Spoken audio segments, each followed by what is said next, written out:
산다는 것은 괴로운 것이다. 마이너스 쇼펜하우어. 한 주를 달려온 당신, 지금 어떤 마음으로 이 영상을 듣고 계십니까? 오늘은 200년 전 한 철학자가 남긴 단 한 문장에 대해 이야기하려 합니다. 산다는 것은 괴로운 것이다. 이 말을 남긴 사람은 아르투어 쇼펜하우어. 그는 1788년 독일에서 태어나 1860년 72세로 생을 마감한 철학자입니다.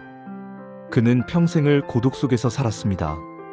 결혼하지 않았고 친구도 거의 없었으며 오직 애완견 한 마리와 함께 프랑크푸르트의 작은 집에서 살았습니다. 세상은 그를 염세주의자라고 불렀습니다. 하지만 그의 제자였던 니체는 말했습니다. 쇼펜하우어 없이는 내가 없었을 것이라고. 프로이트는 쇼펜하우어의 무의식 이론에서 정신분석학의 토대를 발견했고 바그너는 그의 철학에서 음악의 영감을 얻었습니다. 200년이 지난 지금은 왜 우리는 여전히 그의 말에 귀를 기울여야 할까요? 쇼펜하우어는 말했습니다. 인간의 본질은 삶의 의지라고. 우리는 살고 싶어 합니다.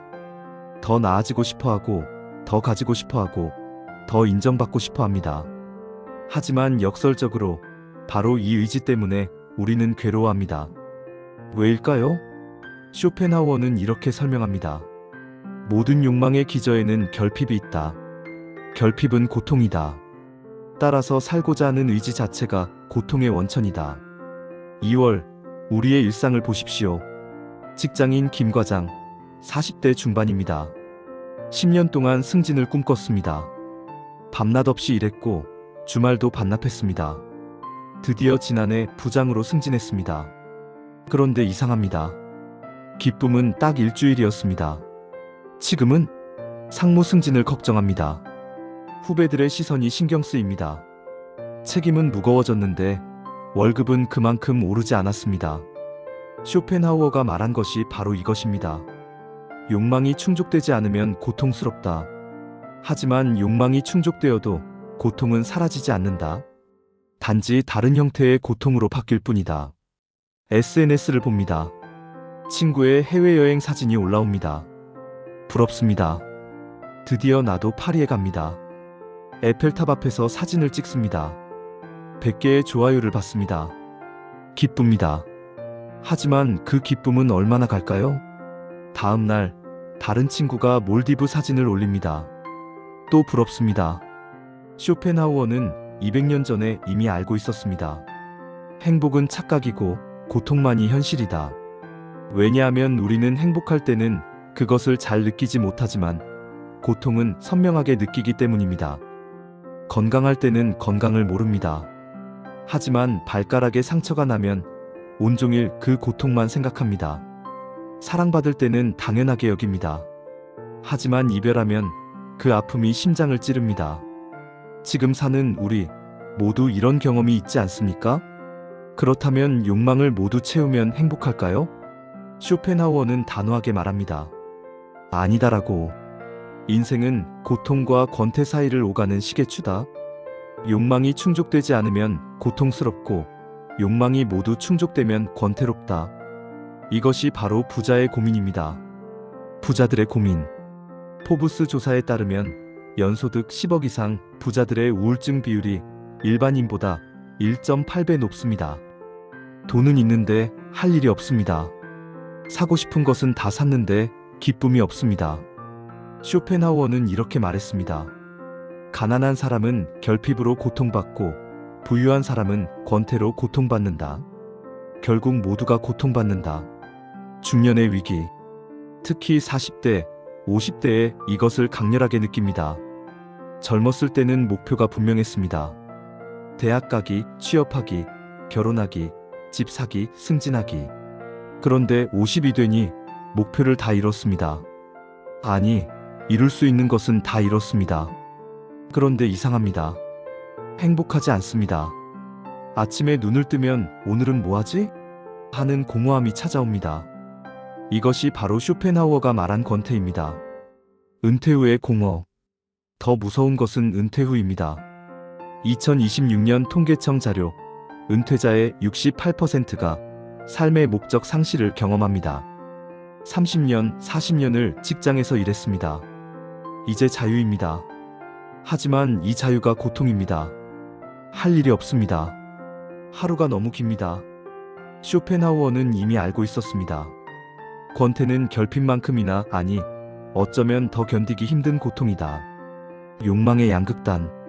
정리하면 이렇습니다. 욕망이 부족하면 결핍 고통, 욕망이 과잉이면 권태 고통.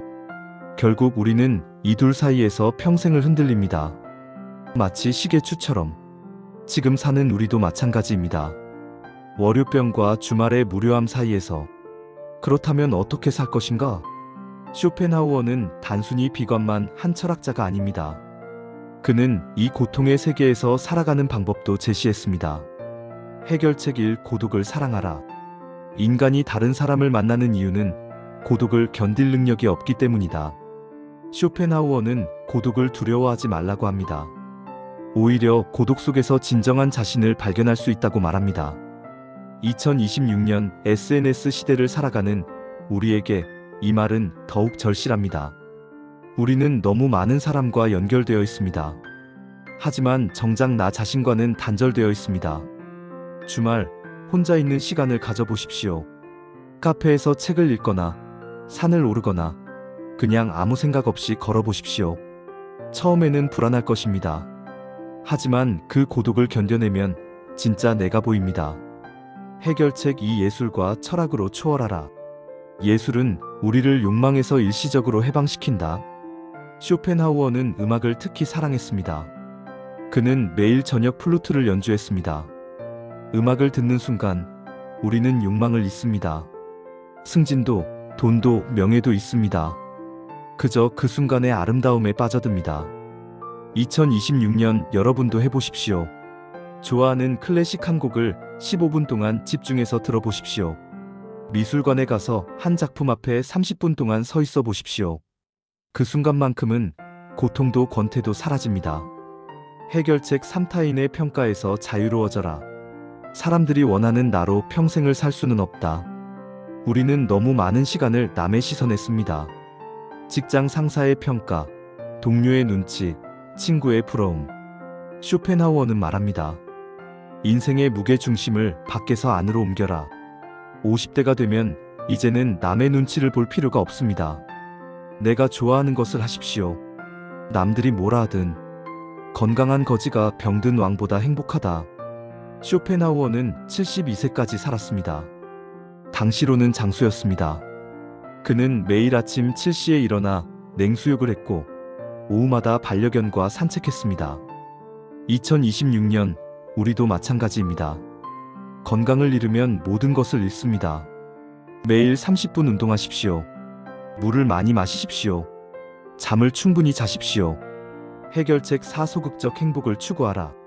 적극적인 행복을 추구하지 말고 고통을 줄이는 것을 목표로 하라. 이것이 쇼펜하우어 행복론의 핵심입니다. 큰 기쁨을 찾으려 하지 마십시오. 대신 작은 고통을 줄이십시오. 발가락에 난 상처를 치료하십시오. 불편한 인간관계를 정리하십시오. 잠을 방해하는 것들을 제거하십시오. 그러면 고통이 줄어들고 그것이 바로 행복입니다. 200년 후에도 유효한 메시지. 쇼펜하우어가 죽은 지 166년이 지났습니다. 그 사이 세상은 엄청나게 변했습니다. 1860년에는 마차를 타고 다녔습니다. 지금은 자율주행차를 탑니다. 1860년에는 편지를 기다렸습니다. 지금은 카카오톡이 1초 만에 옵니다. 하지만 변하지 않은 것이 있습니다. 인간의 고통. 우리는 여전히 욕망하고, 여전히 결핍을 느끼고, 여전히 권태로워합니다. AI가 발달해도, 메타버스가 펼쳐져도 인간의 본질은 변하지 않습니다. 이 주말을 어떻게 보내시겠습니까? 쇼펜하우어라면 이렇게 말할 것입니다. 고독을 두려워하지 마십시오. 혼자 있는 시간을 가지십시오. 책을 읽거나, 음악을 듣거나, 산책을 하십시오. 욕망을 줄이십시오. SNS를 끄십시오. 남과 비교하지 마십시오. 있는 그대로의 나를 사랑하십시오. 작은 고통을 줄이십시오. 오늘 하루 불편한 것 하나를 해결하십시오. 그것만으로도 충분합니다. 클로징 메시지. 산다는 것은 괴로운 것이다. 쇼펜하우어의 이 한 문장이 우울하게 들릴 수 있습니다. 하지만 저는 다르게 읽습니다. 산다는 것은 괴로운 것이다. 하지만 그 괴로움을 견디는 것, 그것이 바로 삶이다. 우리는 고통을 피할 수 없습니다. 하지만 고통과 함께 살아가는 법은 배울 수 있습니다. 지금 이 시간, 욕망을 내려놓고 고독을 사랑하고 작은 것에 감사하는 시간을 가져보시기 바랍니다. 쇼펜하우어는 72세의 세상을 떠나면서 이렇게 말했습니다. 나는 최선을 다했다. 후회하지 않는다. 여러분도 인생의 마지막 날, 이렇게 말할 수 있기를 바랍니다. 좋은 주말 되십시오.